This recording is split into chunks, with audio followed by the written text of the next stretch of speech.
Primera de Pedro, capítulo 4. Alguien que lea el versículo 1 y 2. Puesto que Cristo ha padecido por nosotros en la carne, vosotros también armaos del mismo pensamiento. Pues quien ha padecido en la carne terminó con el pecado, para no vivir el tiempo que resta en la carne, conforme a las concupiscencias de los hombres, sino conforme a la voluntad de Dios. Ya, entonces, comenzamos el capítulo 4 con el padecimiento de Cristo. Esa es la imagen más grande que tenemos acá, el padecimiento de Cristo. Puesto que Cristo ha padecido, pero en la carne, ¿se fijan? No está hablando acerca de su lucha espiritual, está hablando de la carne, padeciendo, sufriendo, resistiendo, y esa es donde comenzamos este capítulo, con esa imagen. Y de nuevo, y leemos que esa lucha en la carne fue la que terminó, o con esa lucha, no es carnal, sino que ese padecimiento, perdón, en la carne, él termina el pecado, dice, ¿verdad? Pues quien ha padecido en la carne terminó con el pecado. Esa es la tercera línea del versículo 1. Y en cuanto a ese padecimiento, cuando ustedes piensen en ese padecimiento, está hablándole Pablo a estos exiliados, ese es el mismo pensamiento que ustedes tienen que absorber y retener. Ahora, aquí viene la pregunta. El Señor padeció en la carne por dos razones. Una, para salvación nuestra, ¿verdad? Él padeció en la carne y terminó con el pecado para nuestra salvación. Él tomó todos nuestros pecados, todas nuestras faltas, Él sufrió, le enterraron una lanza, le pegaron, todo ese sufrimiento de la carne, cuando se rieron de Él, todo eso sirvió para terminar con el pecado. Esa es una de las formas en que el Señor padeció. Pero otra forma en que el Señor también padeció fue en tentación. Fue en la tentación de la carne, y eso lo tenemos también en los evangelios cuando Satanás lo tienta, en el deseo de él de tampoco querer pasar por ese sufrimiento cuando él ora al Padre y le dice, por favor, Señor, sácame esta copa del frente porque es mucho. En todo ese dolor de la carne que tiene que ver con las tentaciones, él también sufrió. Y en ese caminar, él también le ganó al pecado. Él también terminó con el pecado. Entonces, pensando que el Señor sufrió y padeció de estas dos formas, ¿a qué se refiere Pedro cuando le está hablando a ellos? Claramente no le está diciendo a ellos que ellos tienen que padecer para salvación, porque eso no tenemos nosotros el poder de hacer eso. Y aparte que Cristo ya lo hizo. Entonces, ¿para qué vamos a nosotros estar sufriendo por algo que el Señor ya hizo?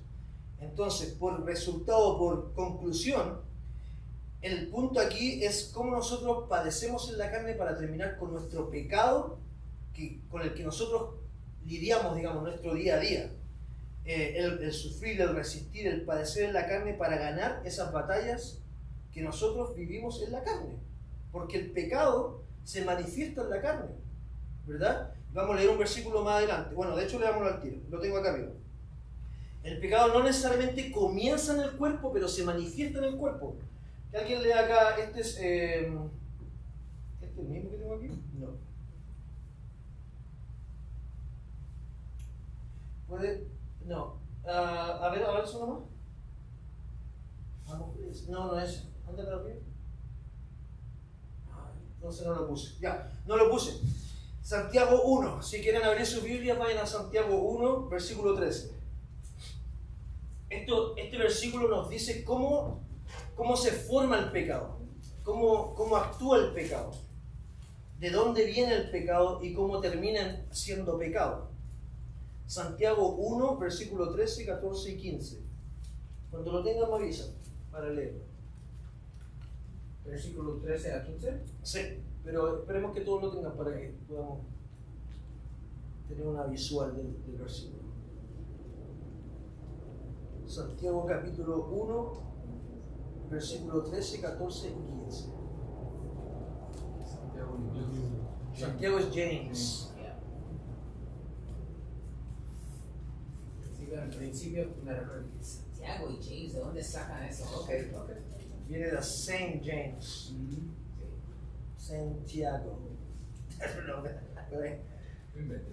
No, si viene de ahí, pero es que la... 1 al 13 al 15. Del 1 al 13, perdón, ¿no? No, capítulo 1, del 13 al 15, versículo chiquitito. Sí. ¿Todos lo tienen?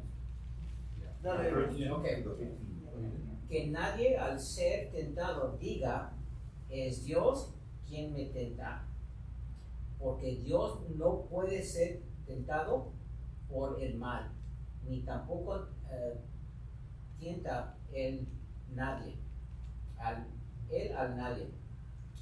Todo lo contrario, cada uno es tentado cuando sus propios malos deseos lo arrastran y lo seducen. Y versículo 15 dice, luego, cuando el deseo ha concebido, engendra el pecado, y el pecado, una vez que ha sido consumado, da a luz a la muerte. Ya. Esa es la forma en que el pecado se manifiesta, se produce y se consume, ¿verdad? Tal vez alguna de sus Biblias dice concupiscencia. La concupiscencia, ¿la suya dice así? Sí. La Reina Valera 960 concupiscencia, pero concupiscencia es eso, es un deseo descontrolado, es algo que nosotros nos cuesta desordenado, ¿verdad? Algo que nosotros no controlamos, algo que está fuera de nuestro orden, digamos, y que lo deseamos y sabemos que está mal.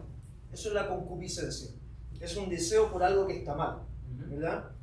Y interesante porque eso para nosotros, para los hombres, ya hablo digamos, del género varonil, el macho, ¿verdad? El varón. Eso para nosotros es muy interesante porque para mí, cuando yo lo pienso así, el saber que algo está fuera de mi control, para mí es difícil de acknowledge. Se me está olvidando el español. De reconocer eso. ¿Por qué? Porque como hombre yo quiero mostrar que tengo todo bajo control, porque atenta en contra de mi ser como hombre, ¿verdad? Entonces cuando algo, claro, de lo macho, ¿verdad? Entonces cuando yo sé que, por ejemplo, yo hace años atrás yo lidiaba con un pecado, con una adicción, y para mí fue muy difícil reconocer que algo estaba fuera de mi control. Porque yo no quería que mi esposa o mis hermanos o mis amigos dijeran, oye, mira, cómo ese hombre, y más encima cristiano, no puede tener su casa en orden o sus cosas en control, ¿verdad? Entonces a veces para nosotros los hombres es un poco más difícil reconocer, pedir ayuda y vivir y hacer cambios en cuanto a esos deseos descontrolados, a esa concupiscencia. Pero bueno, cierro el paréntesis y vuelvo. Entonces, cuando nos damos cuenta que hay hábitos que no tenemos control de ellos, es vergonzoso aceptarlo, no solamente para el hombre, para todos también, ¿verdad? Esa concupiscencia. Entonces, ¿cómo funciona el pecado? Aquí tengo algo que tal vez nos ayuda. De nuestra propia concupiscencia, o sea, de esos deseos que nosotros tenemos, ¿verdad? Que esto ya viene de adentro, ¿verdad? No es que Dios nos dé o que... No, eso ya está dentro de nosotros. Cada uno sabe cuáles son esos deseos. De ese propio deseo es que nosotros somos tentados. Entonces yo tengo un deseo, no sé, pues ya que estamos hablando de café. Supongamos que yo soy adicto al café, ¿ya? Pero malo adicto al café. Eso ya está dentro de mí. Y eso que ya está dentro de mí me tienta a querer seguir tomando más y más café, ¿verdad? Yo mismo soy tentado de lo que está dentro de mí. Cuando esa concupiscencia o esa tentación, eso que está dentro de mí, da a luz, es decir, brota, ya se pone en mi mente y yo digo, lo voy a hacer, ya está aquí en mi mente, diga, yo decido, esto lo voy a hacer, hace y da a luz el pecado. Ahí ya es pecado ya.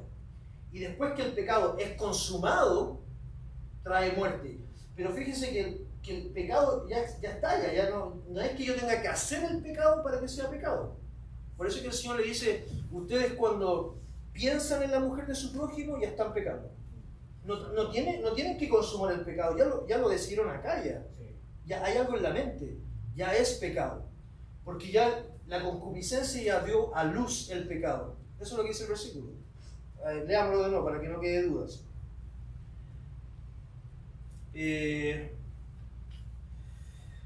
¿Dónde estamos? Me pasé. El 15. Léalo, hermano. Entonces la concupiscencia, después de que se ha concebido, da a luz el pecado. Y el pecado, siendo consumado, dar luz a la muerte. Exacto. Entonces, la concupiscencia da a luz algo. ¿Qué es ese algo? Es pecado. Y después con ese pecado se consuma. Pero eso ya es pecado desde antes. ¿Se fijan? Ahora, claro, tal vez, si uno lo pone en magnitud, tal vez menos pecado, porque por lo menos no ha afectado a más gente, pero sigue siendo pecado. Si mi pensar es un mal pensar y no estoy glorificando a Dios, estoy pensando en la mujer de mi prójimo, o estoy pensando en hacer algo malo, o estoy odiando a mi enemigo, y todo está en la mente, eso todavía es pecado. Está ahí, ¿verdad? Entonces, así es como funciona el pecado. Avancemos. Entonces, la instrucción acá, el consejo, es tener el mismo pensamiento de Jesús, volviendo a los versículos de Pedro, que sufrió, que resistió, que padeció en la carne, pero aferrándonos a la victoria que tuvo Él sobre el pecado. Él, en esa lucha de la carne, Él, ¿verdad?, venció el pecado, dio muerte al pecado, y nosotros, pensando en eso, recordándonos que Él ya hizo eso, también tomar el mismo pensamiento y saber que nosotros también podemos ganarle a ciertos pecados en nuestra vida. Nosotros tenemos el mismo poder, no por nosotros, pero por lo que Él hizo. Entonces, cuando yo estaba sumido en esa adicción, o cualquier, incluso no tiene que ser una adicción, puede ser un enojo, puede ser, no sé, el chisme, ¿verdad? Podemos ser chismosos, cualquier cosa. Cuando nosotros caemos en eso, nosotros tenemos que recordar que nosotros podemos controlar eso, porque Cristo lo hizo. Y en el poder que Él hizo, el poder que Él nos mostró, nosotros podemos hacerlo, porque su Espíritu está en nosotros. Si su Espíritu no estuviera en mí, entonces yo estoy luchando solo. Y eso, ahí no hay victoria. Pero porque Cristo ya venció el pecado, yo puedo tener la certeza de que con su Espíritu yo también puedo vencer el ser chismoso, el que me guste de las mujeres, el que, no sé, usted, hay lo que sea, ¿verdad? Entonces, y no permitir que el pecado nos tire para abajo, sino que Cristo nos tire para arriba, ¿verdad? Avancemos, viviendo en santidad. Versículo 3, 4 y 5. En el pasado han tenido más que suficiente de las cosas perversas que les gustan hacer a los que no tienen a Dios. Inmoralidad y pasiones sexuales, parrandas, borracheras, fiestas desenfrenadas y abominable adoraciones a ídolos. Está el 5. No es de extrañarse que sus amigos de la vieja vida se sorprendan de que ustedes ya no participan en las cosas destructivas y descontroladas que ellos hacen. Por eso los calumnian, pero recuerden que ellos tendrán que enfrentarse con Dios, quien está listo para juzgar a todos, tanto a vivos como a muertos. Okay. Entonces Pedro le está diciendo a esta gente: muchachos, ustedes ya se les pasó los años de parranda. Ustedes ya pasaron por eso. Ustedes ya fueron, qué sé yo, fiesteros, que les gustaba fumar, que les gustaba tomar, que dice aquí, idolatrías, disipación, embriaguez, lascivia, orgías, con sexo desenfrenado, todas esas cosas, eso ya pasó para ustedes ya no están allá, ¿verdad? Esos tiempos ya pasaron, ustedes ya fueron apartados para algo distinto ahora, ustedes no están allá, no son como el resto, y esto viene en la misma línea que hemos aprendido de otros capítulos, ¿verdad? Donde Pedro le insiste a ellos que ellos son apartados para algo distinto, ustedes son nación santa, ustedes no son como el resto, y aquí Pedro les vuelve a recordar eso. Esos deseos desenfrenados que ustedes tenían, ustedes ya no, esos tiempos ya pasaron para ustedes. Ustedes son ahora míos, ustedes son parte, o sea, no Pedro, sino que Dios le está diciendo, ustedes son un pueblo apartado para vivir de una forma distinta, no como esa gente, sino que de una forma distinta. Y por supuesto que ahora sus amigos se van a reír de ustedes y los van a mirar como extraños, los locos. Le hago la pregunta aquí abierta, ¿a alguno le ha pasado eso? Que los miren ¿sí? A mí me ha pasado, a mis papás les pasó, yo los vi más a ellos. porque ellos cambiaron, cuando tenían como 40 años, ellos cambiaron de 180 grados, de mi papá de ser un drogadicto, alcohólico, celoso, él conoció al Señor y dejó todas esas cosas. Entonces ahora la familia, mi abuelo, mis tíos, todos se reían de mi papá. Eso, lo miraban como un bicho raro, era como, ¿y este qué le pasa? ¿Se volvió loco? ¿Qué rareza? ¿Cómo se le ocurre? Y claro, esto es lo que está pasando acá, lo mismo. La gente los va a mirar como algo extraño, como unos loquitos. Como, ¿qué les pasa? ¿Por qué no participan con nosotros? ¿Por qué no hacen las mismas tonteras que hacemos nosotros? Ustedes son los raros, ¿verdad? Ustedes no hacen eso, ¿y por qué no? Y no solamente hay que irnos a los extremos. Si usted lo piensa hoy en día, hoy ¿ustedes esperan para casarse para tener sexo? ¿En serio? ¿Tan conservadores son? Qué raro, qué extraño, qué locos, ¿verdad? ¿Ustedes perdonan cuando los ofenden? No, pues eso es raro, eso es extraño. ¿Ustedes aman a su enemigo, o por lo menos intentan? Eso es raro, eso es extraño. ¿Se fijan? Hay muchas cosas que el Señor nos enseña que nosotros vamos a hacer y que el mundo va a mirar y va a decir, pero qué raro, qué extraño que hagan este tipo de cosas, si en el mundo esto no funciona así. Eso no funciona así. Entonces, sí, a ellos les parece cosa extraña de vosotros, dice el versículo, que no corráis con ellos en el mismo desenfreno, haciendo las mismas locuras, las mismas tonteras, las mismas cosas, que tal vez en alguna vez lo hicieron ustedes, pero ahora ya no. Entonces ahora los van a mirar como loquillos, ¿verdad? Como los raros.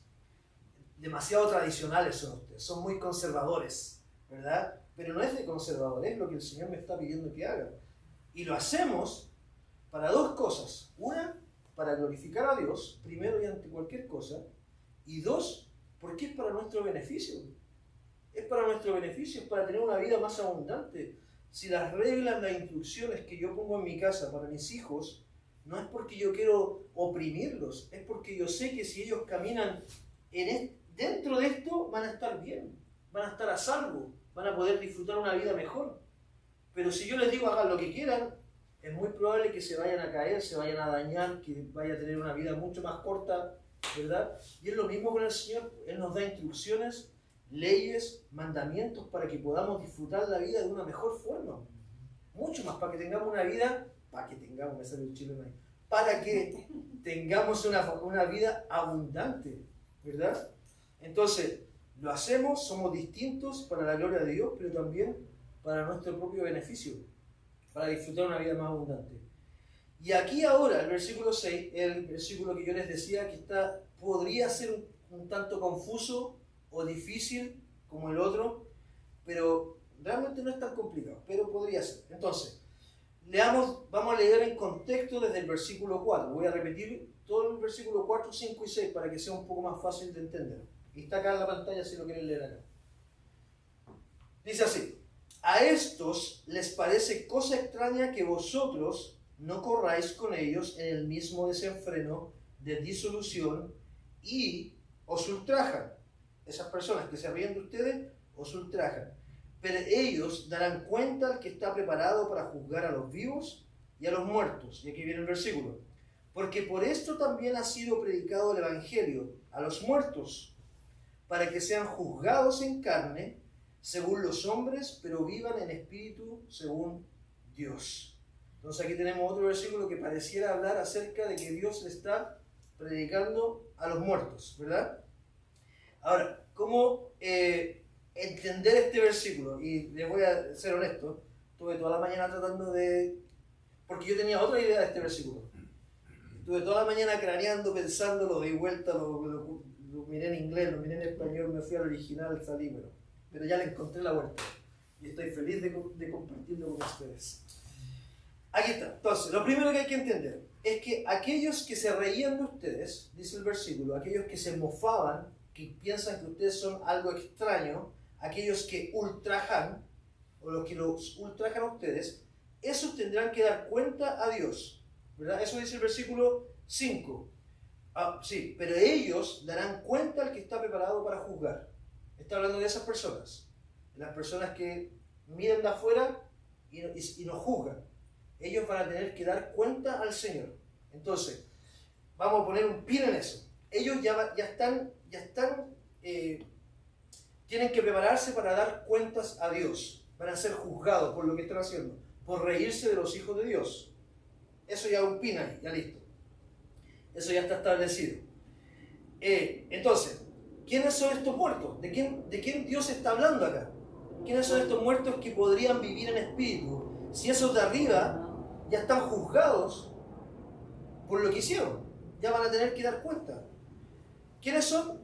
Somos nosotros. Después de darle 40 vueltas a esto, somos nosotros, mire, fíjense. Nosotros somos los que somos juzgados en la carne por ellos. Ellos nos están juzgando a nosotros en esta vida, en esta carne, estamos siendo juzgados por ellos. Y somos juzgados de acuerdo o según los hombres, nosotros, los cristianos, ¿verdad? Y ellos son los que nos dicen, pero ¿cómo hacen estas cosas? Nos miran como cosas extrañas, y nosotros recibimos juicio en la carne por ellos, según los hombres. Entonces, esto lo voy a leer para que sea un poco más claro. El Evangelio fue predicado y recibido por nosotros, o por los hijos de Dios, que estábamos muertos y que al recibirlo ahora que somos cristianos, somos juzgados por la carne de los hombres, o en carne más bien, por los hombres, pero vivificados en su espíritu. Es decir, cuando nosotros recibimos el Evangelio, el mensaje de Cristo, nosotros lo aceptamos, y en ese momento que nosotros lo aceptamos, ahora nosotros vivimos una vida distinta. Y al cambiar esa vida, ahora estos que están acá nos empiezan a juzgar por lo que estamos haciendo, que es el contexto que viene de arriba, ¿verdad? Nos juzgan porque nosotros no hacemos lo mismo que ellos, porque no participamos de las fiestas, de las orgías, de las idolatrías, y ellos nos juzgan en carne, pero nosotros somos vivificados en el Espíritu por Dios. Nuestra vida glorifica a Dios y nosotros vivimos en Él. En carne somos juzgados por el hombre o según el hombre, pero en el Espíritu somos vivificados para Dios. ¿Se entiende? Entonces, es un poco distinto con lo que tuvimos que lidiar la otra semana. La otra semana era un poco más complejo porque hablaba acerca de los espíritus de antes.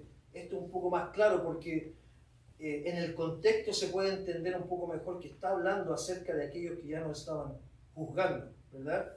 Y al hacer ese cambio, y ustedes lo han vivido, yo lo he vivido, siempre vamos a ser juzgados. Porque no vamos a participar como el resto. ¿Sí o no? Señor, disculpe, me gustaría mucho que nos diera una explicación. ¿Cuál es el mejor método para sanar nuestros pecados rápidamente? Rápidamente. Sí, o sea, que haya una solución. Yo sé que estoy pecando, pero ¿qué debo hacer? Porque no sé qué debo hacer. Confesión. Bueno, entonces, me gustaría usted se refiere saber cuál es el camino a agarrar. Por ejemplo, si yo soy muy pecador, digo, si me pongo a rezar, ¿qué debo hacer? Yo no sé qué voy a hacer. Bueno, ya, voy a hacer un alto aquí, vamos a hacer una pausa, ¿ya? Porque esa es una muy buena pregunta. Don Javier, ¿verdad es su nombre? ¿O no? Jaime. Bueno, Javier. Nosotros creemos, y lo mismo que venimos leyendo acá, que nosotros no tenemos el poder para ganar el pecado. Nuestra carne está llena de pecado. El hombre no puede salvarse del pecado por nosotros mismos, porque nosotros de alguna forma tenemos todas esas cosas malas, esos deseos malos en nosotros. Entonces, por eso que yo no le puedo pedir ayuda a usted para que me ayude a mí con mi pecado. Yo no puedo ir donde mi mamá, porque mi mamá es tan pecadora como yo. Yo no puedo ir donde el pastor, porque el pastor es tan pecador como yo. O yo no puedo ir a María. No puedo ir a María, no puedo ir donde el Papa, no puedo ir donde el pastor, no puedo ir a nadie, porque todo el hombre, dice la Biblia, está lleno de pecado. Si es hombre, es pecador. Eso es lo que enseña la Biblia. Entonces, ¿por qué Cristo es tan importante? Porque Cristo, Él no era un simple hombre. Él era Dios, que vino y caminó como nosotros, como hombre, pero Él era Dios, santo, perfecto, puro, no tenía ningún pecado. Él vivió una vida santa y dice la Biblia que Él tomó el pecado de todos los hombres, el suyo, el mío, el de Bert, de toda la gente. Él tomó ese pecado, lo puso sobre sus hombros y pagó el precio que yo merecía. ¿Qué merecíamos nosotros? La Biblia dice que la paga o la recompensa del pecado es la muerte. Yo debería haber muerto, porque yo ofendí a Dios. Eso dice la Biblia. Cualquiera que ofende a Dios merece morir. Pero Dios nos ama tanto, el amor de Dios es tan grande por cada uno de nosotros, que Él no quiere que nosotros muramos. Ezequiel lo dice, él no desea que la gente muera, Él desea que la gente se salve. Entonces, ¿qué hace Dios? Él viene aquí a esta tierra, Él toma el pecado de todos nosotros, Él muere en esa cruz por mi lugar, por el suyo, por cada uno de nosotros, lo crucifican, lo matan, se ríen de Él muere, que es lo que debería haber pasado conmigo, con cada uno de nosotros, y al tercer día Él resucita, probando que Él venció la consecuencia del pecado. O sea, Él es más grande que nuestro pecado. Ahora, aquí es lo importante. ¿Cómo yo venzo el pecado? Que es la pregunta suya. Hay dos cosas que hay que hacer. La primera y la más importante. Porque yo no puedo vencer el pecado en mi propia carne. Yo necesito a alguien que me ayude. Ese alguien es el Señor Jesús. La Biblia dice que Dios amó al mundo tanto, Juan 3:16, porque tanto amó Dios al mundo que Él dio a su Hijo unigénito para que todo aquel que en Él crea, todo el que crea en Cristo, no se pierda o no perezca o no muera, sino que en vez de que muera, viva, tenga vida eterna. Entonces la pregunta, a su pregunta, lo primero que hay que hacer es poner nuestra fe y creer que Cristo hizo eso, que no hay nadie más que pueda ayudarlo con sus pecados, que el único que lo hizo y que lo amó al punto de morir por usted es Jesús. No yo, no su mamá, no su hijo, que tal vez lo ama mucho, pero él no puede ayudarlo tampoco. No el pastor, no el papa, no, nadie, ningún hombre, absolutamente ningún hombre, solamente Cristo. Y eso es lo primero que hay que hacer, poner nuestra fe completa solo en Él. No es dividida, no es que yo pongo la mitad de mi fe en Él y otra mitad en mi mejor amigo, no, es todo en Él, es toda mi confianza en Él. Eso es lo primero que hay que hacer. Dice la Biblia que cuando uno hace eso, Él pone su espíritu en nosotros. Nosotros antes caminamos sin su espíritu, nosotros caminamos como unos loquillos, ¿verdad? Haciendo lo que nosotros pensamos que estaba bien. Pero Romanos 8 nos dice que todo aquel que no tiene su espíritu no puede placer a Dios, no puede darle buenas, ¿cómo se placer? ¿Se entiende la palabra placer? Sí. Pero con su espíritu ahora podemos hacer lo bueno y cuando Dios nos ve, Él se agrada de nosotros. Pero la única forma en que podemos hacerlo es con su espíritu en nosotros. Entonces, porque tenemos ese espíritu, es que nosotros ahora podemos vencer el pecado. Entonces, yo voy a contarles un poquito de mi historia, ¿ya? Para que sea más real. Estaba mirando si había niños aquí, pero no hay, por lo que veo. Yo sufría de una adicción a la pornografía por muchos años sufrí de adicción a la pornografía. Y la única razón porque yo sé que yo pude vencer esa adicción es porque yo sabía que Cristo ya había vencido ese pecado por mí. Y por muchos años yo trataba de hacerlo, yo intentaba salir de ahí. Y intentaba diferentes técnicas, libros, qué sé yo, puras cosas, y yo lo intentaba hacer. Pero un día, y yo siendo cristiano, un día el Señor puso muy en mi mente que no, esto no lo puedes hacer tú solo. Esto tienes que hacerlo con el Espíritu de Cristo. Si Él fue el que venció en la cruz, Él fue el que venció el pecado. Y yo sé en mi corazón, hermano, que fue Él el que me ayudó a salir de eso. Entonces, a su pregunta, ¿cómo yo venzo el pecado? Es poniendo toda mi fe en aquel y en el único que tiene la capacidad y el poder de vencer ese pecado. Gracias. Sufro de chismería. Señor, no puedo. ¿Por qué la lengua me habla tanto si no la puedo controlar? Ayúdame, Señor, porque tú sí puedes. Sufro de enojarme, lo mismo. Cualquier pecado que se lo ponga. Gracias. De nada.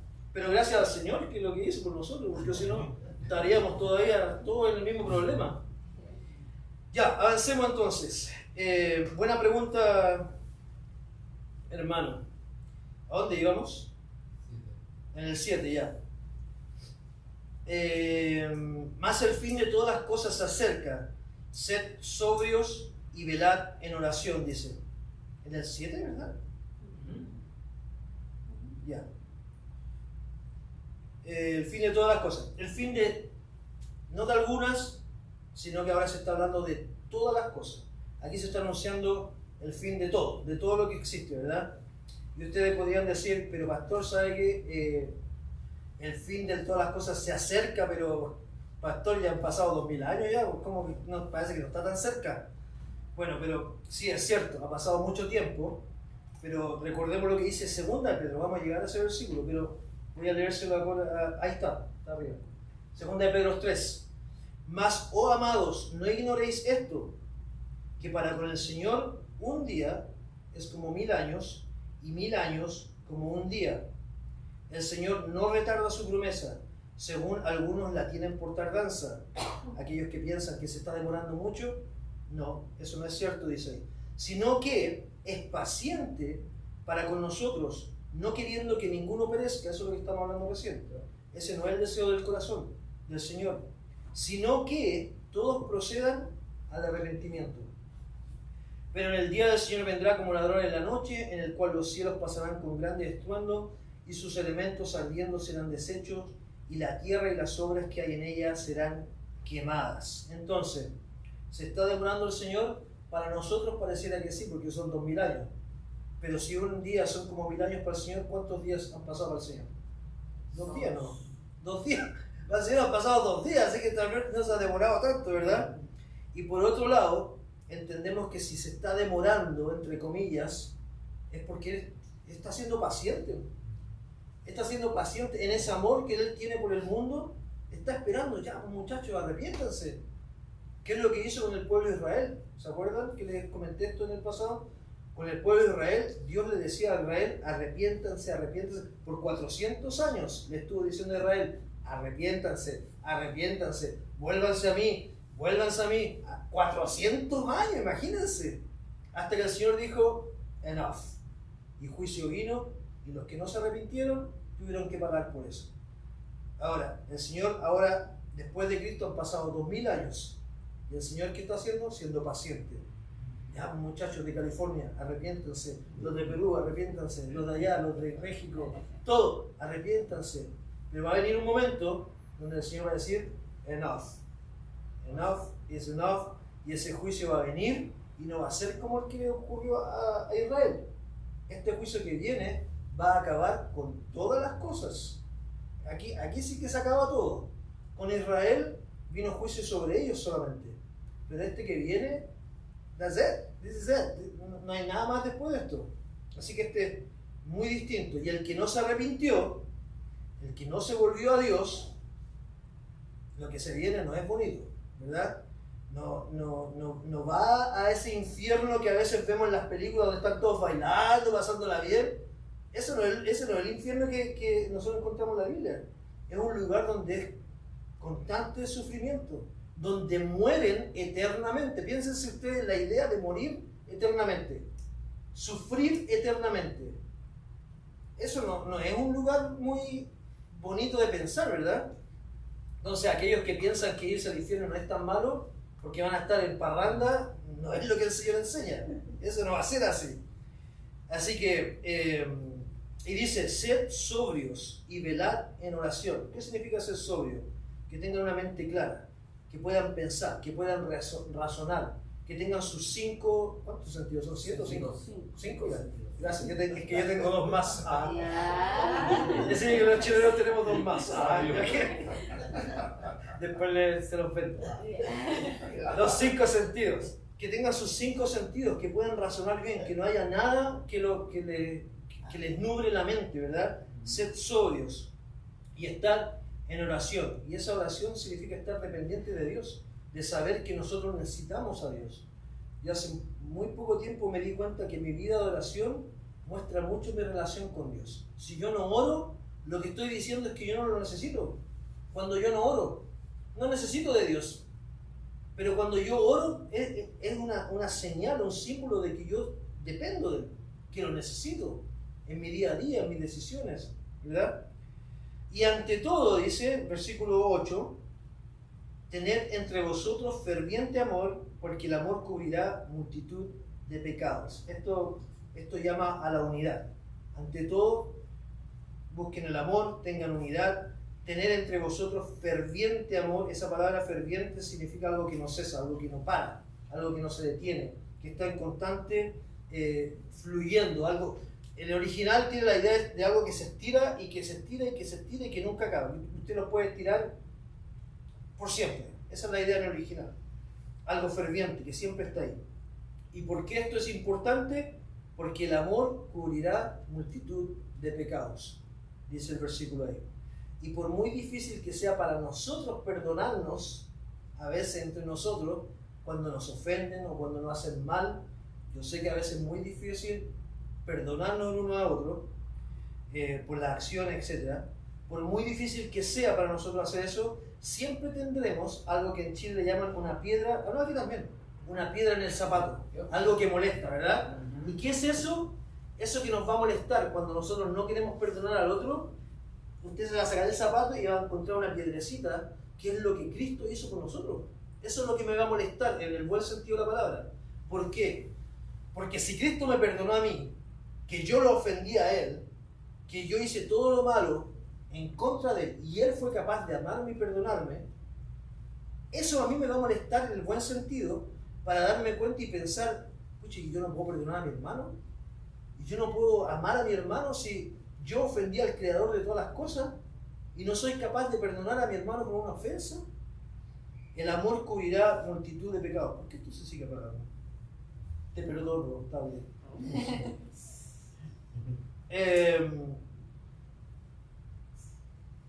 El versículo 9. Hospedaos los unos a los otros sin murmuraciones, cada uno según el don que ha recibido. Ministrelo a otros como buenos administradores de la multiforme gracia de Dios.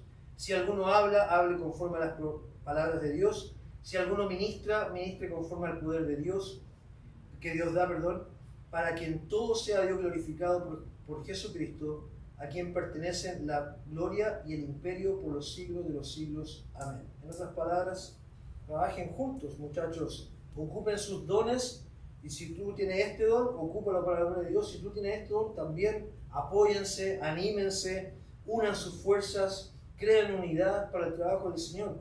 Usen sus dones, pero siempre para la gloria de Dios. No para que ustedes resalten o vanagloria, sino que háganlo para la gloria de Dios. Y en ese lugar, viviendo para su gloria, es que encontramos plenitud, gozo, vida, porque estamos viviendo para Él. Porque todas las cosas las estamos haciendo para Él ahora.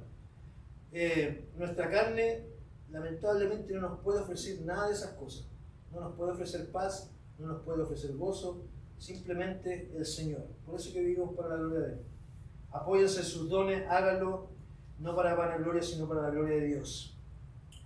Para que en todo, dice, termina el versículo ahí, para que en todo sea Dios glorificado por Jesucristo, a quien pertenecen la gloria y el imperio por los siglos de los siglos.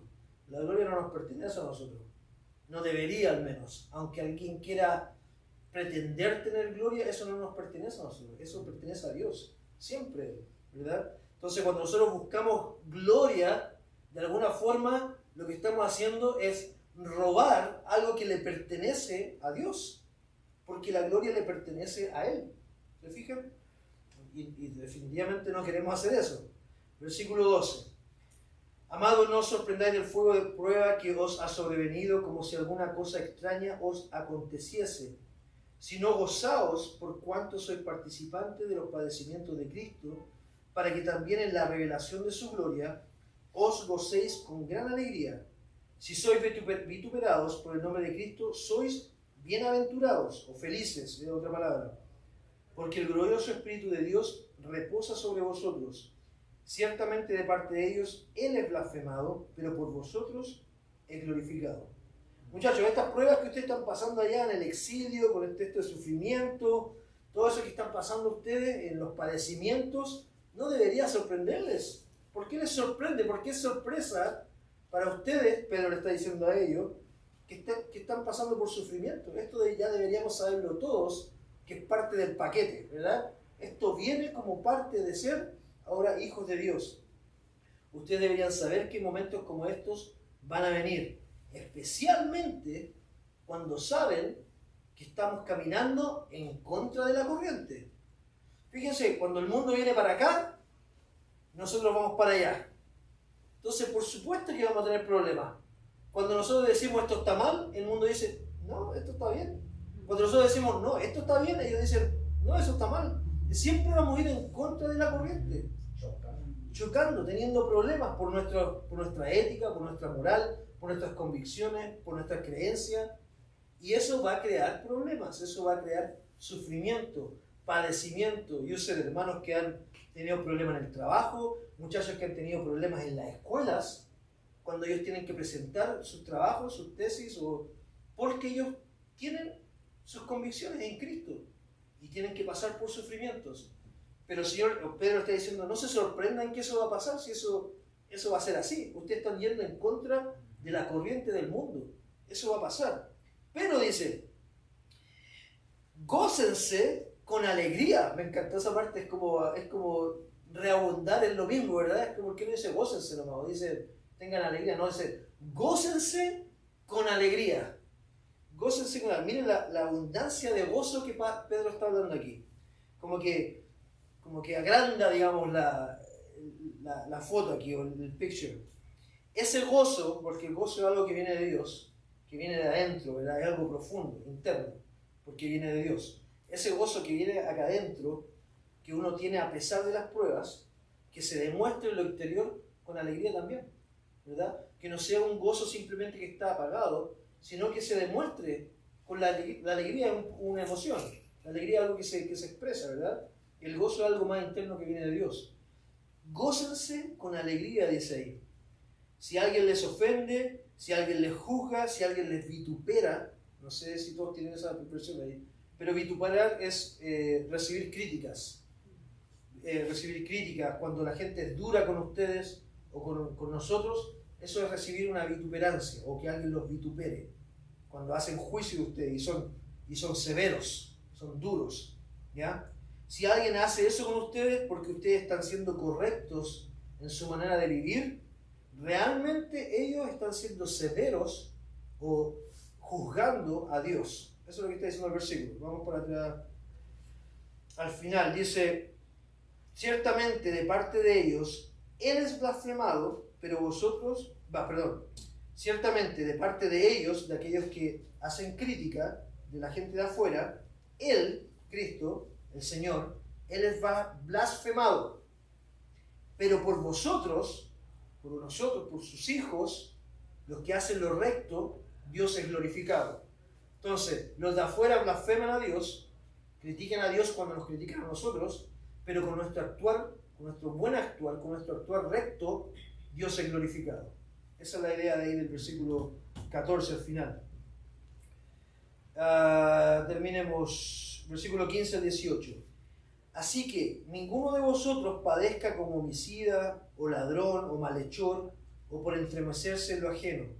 Pero si alguno padece como cristiano, no se avergüence, sino glorifique a Dios por ello, porque es tiempo de que el juicio comience por la casa de Dios. Y si primero comienza por nosotros, ¿cuál será el fin de aquellos que no obedecen al Evangelio de Dios? Y si el justo con dificultad se salva, ¿en dónde aparecerá el impío y el pecador? Así que ustedes han sido apartados otra vez para algo distinto, no para que sufran como el resto. ¿Cómo sufre el resto? Bueno, sufren siendo malhechores, matando, orgías, idolatría, alcohol, droga, así sufren ellos. Y el Señor dice, ustedes no sufran, no padezcan haciendo esas cosas. Ustedes ya no son de ese lado, ¿verdad? Sino que si van a padecer, háganlo en Cristo. Háganlo por la causa del Señor. A ver, déjenme... y después dice, dice que primero vamos a hacer, el juicio va a empezar por nosotros, de alguna forma, ¿verdad? ¿Y cómo empieza ese juicio? Bueno, es por lo que la gente hace en contra de nosotros, nos critica, realizan vituperanzas, nos tratan como locos, ¿verdad? Es el juicio que empieza por acá, por nosotros. Pero después viene otro juicio. Y ese juicio es aquellos que rechazaron a Dios, aquellos que no obedecieron su evangelio. Y de nuevo, eso no se viene bonito. Ese juicio que se viene en contra de ellos no es de nuevo ese infierno donde se está pasando bien. Al contrario, es aterrador.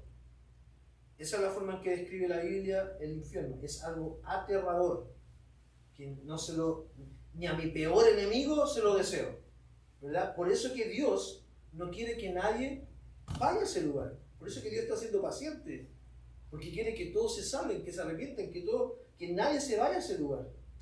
Porque ese lugar no es un lugar que nadie, que no se lo desea a nadie, ¿verdad? Y todo eso va a pasar no porque Dios quiere, sino que porque ellos decidieron en su corazón rechazar a Dios. Es como y esto yo lo explico especialmente los domingos en la noche, me gusta explicarlo bien para que no quede ninguna duda. Dios no quiere que la gente se vaya al infierno. Por eso que Dios está siendo paciente. La razón por la cual la gente se va al infierno es porque la gente decide en su corazón rechazar a Dios, ¿verdad? Todo lo que hace Dios a través de la historia es decirle a la gente: arrepiéntanse, vuélvanse a mí, vuélvanse al Creador, porque conmigo van a estar a salvo, porque van a vivir como vivíamos, cantamos en el Salmo 91, van a poder estar bajo mi ala, protegidos. Vuélvanse. Arrepentirse significa: usted va para allá, ahora voy para acá. Eso significa arrepentimiento, un cambio 180 grados. Antes iba en dirección opuesta a Dios, ahora voy hacia Dios. Eso significa arrepentimiento. Y el Señor no quiere que nadie se termine en ese lugar. Lo que Dios quiere es que la gente se salve. Pero la gente no quiere salvarse. Entonces, ¿qué va a pasar al final? Bueno, te lo ofrecí 1, 2, 3, 4, 5, 6, 7, 8, 20, 40, 90, 100, 1000, 900, 800, ahí está lo que quieres. Ahora vas a tener lo que quieres, porque no quisiste recibir mi regalo, ¿verdad? Y eso es lo que va a pasar para todas esas personas, lamentablemente, pero es porque lo que ellos decidieron, por rechazar el mensaje de Dios. Y el versículo 19 termina: de modo que los que padecen según la voluntad de Dios encomienden sus almas al fiel Creador y hagan el bien. Y me quedo con eso, ¿verdad? Encomienden sus almas al fiel Creador y hagan el bien. Eso somos nosotros. Eso somos nosotros. Termino con esto. Me lo salté acá arriba. Cuando nosotros recibimos el mensaje del Evangelio, ni siquiera sé dónde está, ¿verdad? Cuando nosotros recibimos el mensaje del Evangelio, el Evangelio de Cristo, el mensaje de Cristo no es unificador con el mundo. Es decir, no es algo que nosotros podamos recibir y todavía nos permita hacer las cosas que hace el mundo. El Evangelio no funciona así. Al momento que yo acepto el Evangelio, yo tengo que saber que ahora yo soy apartado, yo no pertenezco a ese lugar ya más. Porque el Evangelio no es inclusivo con el mundo. No funciona así. Nosotros queremos estar metidos en el mundo, pero el Evangelio no hace eso. El Evangelio hace una separación entre la gente de Dios y la gente que sigue rechazando a Dios. El Evangelio es inclusivo en el sentido que es para todos y se predica a todos, pero no es inclusivo en el sentido de que ahora yo soy cristiano, puedo seguir haciendo las cosas del mundo. No es, en ese sentido no funciona así. Entonces, por eso que nosotros vivimos una vida distinta, por eso que Pedro les sigue exhortando a ellos: ustedes son de otra raza, ¿verdad? Ustedes son de otro tipo, ustedes han sido separados para vivir, para pensar, para decidir de una forma distinta, ¿verdad? Y eso también es para nosotros. Así que ánimo en el Señor, porque lo tenemos a Él de nuestro lado, pero tampoco nos sorprendamos que vamos a padecer, va a ser difícil, porque no estamos en nuestra cancha, decimos en Chile, en nuestro estadio.